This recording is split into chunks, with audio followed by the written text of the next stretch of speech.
বিশ্বভারতী বিশ্ববিদ্যালয়ের নয়া ভারপ্রাপ্ত উপাচার্য রবি ঠাকুরের প্রাণের প্রতিষ্ঠানের উপাচার্যের আসনে এবার আদিবাসী ব্যক্তি। বিশ্বভারতীর প্রথম আদিবাসী উপাচার্য বিনয় কুমার সোরেন।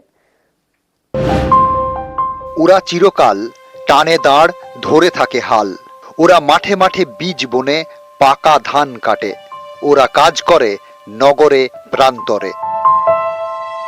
প্রান্তিক শ্রেণীর জন্য রবীন্দ্রনাথ ঠাকুরের ওরা কাজ করে কবিতা। তারই তৈরি বিশ্বভারতী বিশ্ববিদ্যালয়ের উপাচার্যের আসনে এবার আদিবাসী সমাজের প্রতিনিধি।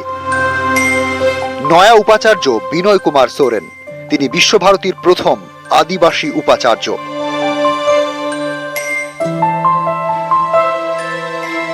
এটা নতুন অনুভূতি, কারণ আদিবাসী সমাজ থেকে আমিই প্রথম।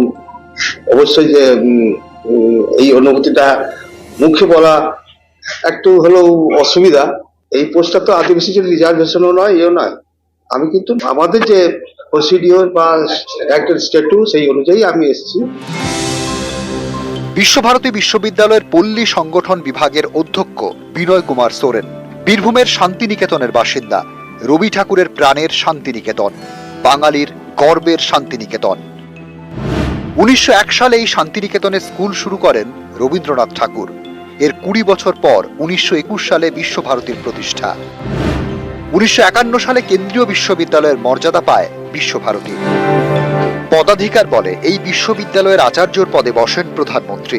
বিশ্বভারতী দেশের একমাত্র কেন্দ্রীয় বিশ্ববিদ্যালয় যার আচার্য প্রধানমন্ত্রী। উপাচার্যর আসনে এবার আদিবাসী মুখ বিনয় কুমার সোরেন।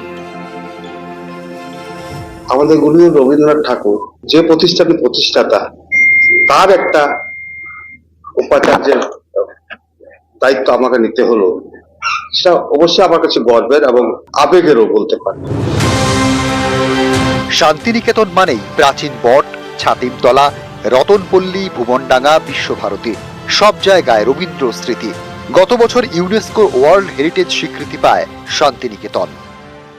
বিশ্বভারতী শুধু নয়, আমি যেহেতু ইউনেস্কোর একটা ওয়ার্ল্ড হেরিটেজ সাইট হয়ে গেছে, সেইটা বজায় রাখার জন্য আমি তো সবাই এই পারিপার্শ্বিক যারা নাগরিক আছেন তাদেরও দায়িত্ব নিতে বলবো। ঐতিহ্যের শান্তিনিকেতন, ঐতিহ্যের বিশ্বভারতী, এবার বিশ্বভারতীর উপাচার্য আদিবাসী মুখ। বোলপুর থেকে ইন্দ্রজিৎ রুজ, নিউজ 18 বাংলা।